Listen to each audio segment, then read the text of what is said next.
everybody. Welcome to the Hoopercast. I'm going to record a short intro because I had a backup intro for this episode, and then turns out the microphone wasn't hooked up or something, so it sounds like shit.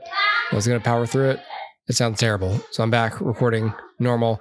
It is Wednesday night, the 20th, and I'm trying to get this episode out for you for Friday. This episode is Tuner, which is in theaters now, and here's our review of it. Please enjoy. Let's talk about Tuner. This was hard to search for because it was like, oh, you need a tuner? Like on Google. And I was like, just give me the film. No, I don't need a tuner. I want to see Tuner. Oh, you want to see a tuner? Yeah. No, not a tuner. Something wrong with your pooper? No. How did you get that from what I said? You know who could find out if there was something wrong with my pooper? A tuner. This guy. Yeah. This tuner guy. Dustin Hoffman. Just put his ear next to it like, okay, here's what I'm hearing. I hear everything in your gastrointestinal tract. If anyone could crack my pooper, it's this guy. Yeah, that's right. Excuse me? Yes, ma'am? The toilet's leaking. I'll give you an extra 100. What'd she say? She wants us to fix the toilet. We're piano tuners. We fix pianos. 200. 500, we'll talk. Harry Horowitz is piano tune and repair. This is Nicky. He is my apprentice. He has a hearing condition, but believe it or not, he's a virtuoso. Virtuoso, huh? Maybe you can inspire him. Okay, thank you, Harry. Close your eyes. What's this? C, F sharp. E7 flat 9. F sharp, G, A sharp, B over D sharp. You never take those out? No. I get hyperacusis. I'm allergic to loud noises. Hello?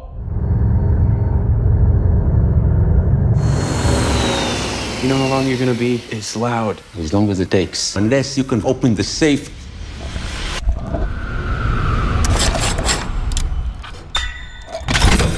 Already. If you want to make real money, give me a call. Harry Horowitz. The outstanding balance is $36,000. Where are you gonna get all the money? I'll figure it out.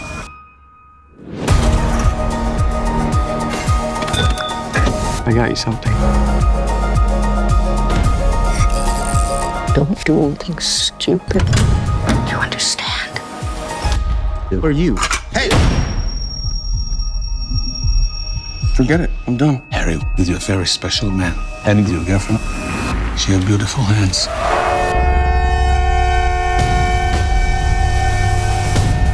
What happened to you tonight? Open the safe. Open the safe. Open the safe. I'm just a piano tuner, man. So Tuner is written and directed by Daniel Rohr and Robert Ramsey, also co-writer, starring Leo Woodall, Dustin Hoffman, Havana Rose Liu, and a bunch of others. Jean Reno.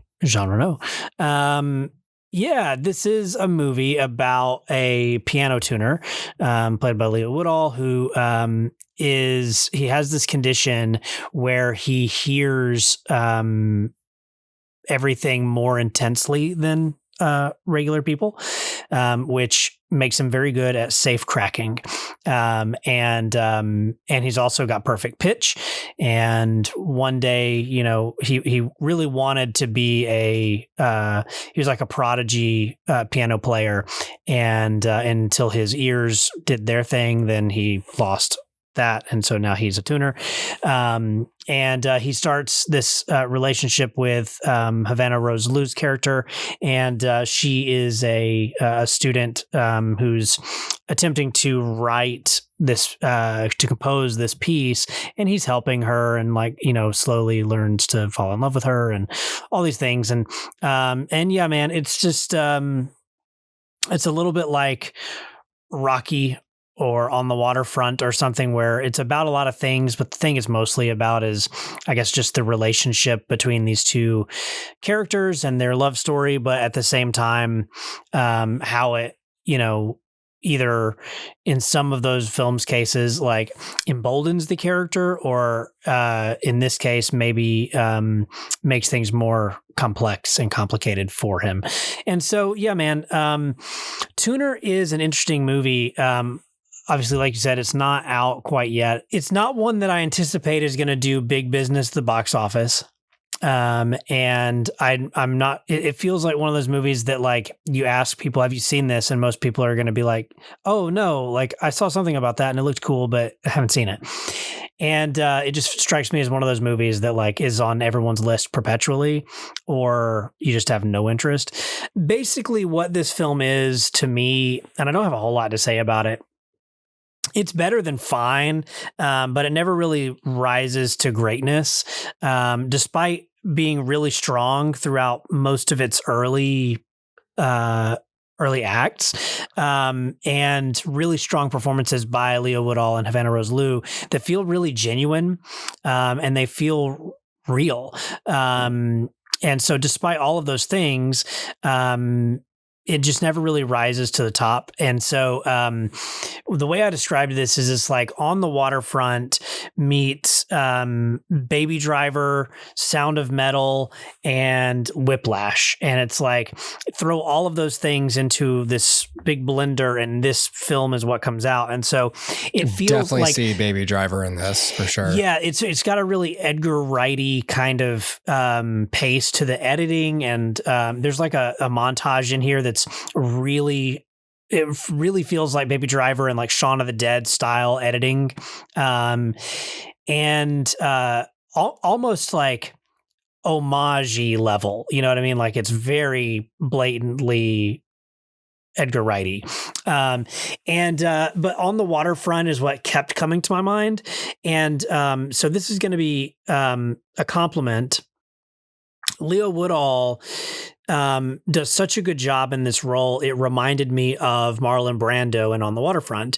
Now, On the Waterfront is one of my favorite movies of all time. It's such a good film. And it's also sort of the relationship between Marlon Brando's character and Eva Marie Saint's character that kind of is the linchpin of that film. And here, you know, we have this pairing that's the linchpin of this film. And Leo Woodall just kind of exudes this like natural charisma.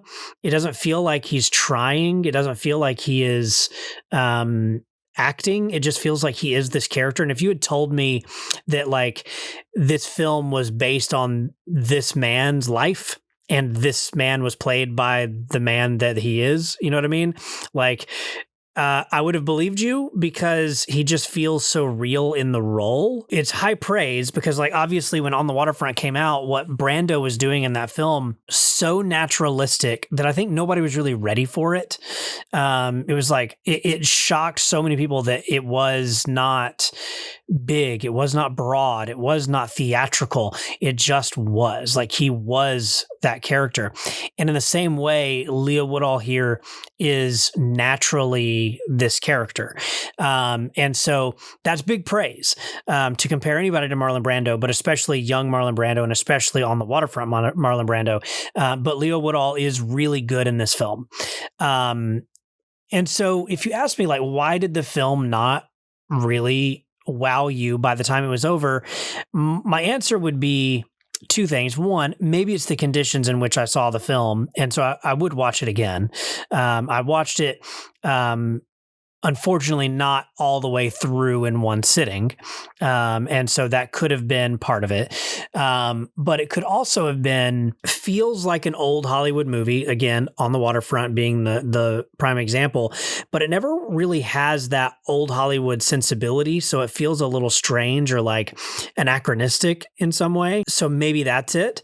But maybe also it's just that the two storylines don't quite mesh together. It's this safecracker who's dating this girl and he wants, like, he's sort of like jealous that she gets to still compose and play, and he really wants to do that. And like, it just feels like the two storylines are too disparate. And if you took all the safe cracking stuff out, it wouldn't really make a difference.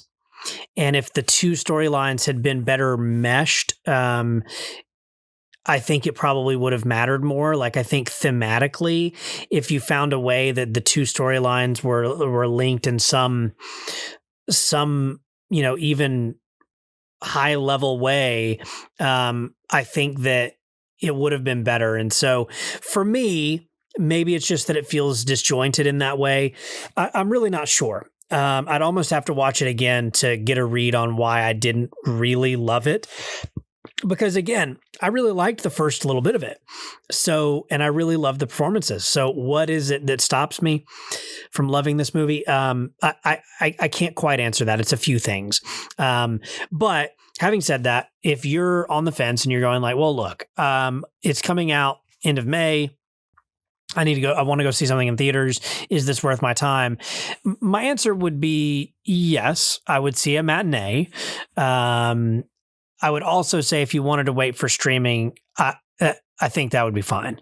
So is it a good movie? Yes. Is it a great movie? No. Is it a waste of your time? Absolutely not. So yeah, man, I don't know. Tuner is fine. It's better than fine. It's, fine plus it's good. But it's not really going to wow you, except for maybe the performances or the first act. So yeah, that's about where I am with this film. Good for the familiar. Yeah. Yeah. Yeah, for sure. Yeah. That sounds about right. I mean, and that's where a lot of movies just fall these days, is just not the most original thing you've seen, but not a bad version of it either. Yeah. I mean, I can't think of anything else that merges all of those things into one thing. Yeah. So it's original in that it's remixing 4 really cool things that no one's ever remixed before. Yeah. Yeah, I just wish it had a little more something.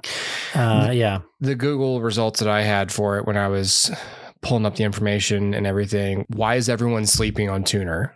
Like, and it was like an Oscar race thread or something. So it's well liked, I guess, by some people. Yeah. I don't know that this has any chance at like Best Picture or anything like that, but, and honestly, I think it's going to fly too far under the radar for any kind of acting noms. But I wouldn't be mad at an acting nom for Leo Woodall in this. Okay. Yeah. Tuner. Boober. Tuner. Tuner sounds like a Rocket Power character. It sounds like it does. Yeah. Squid and Tuner. Hey, Tuner. Hey, Tuner. Squid. I forgot all about that. Yeah. Wow.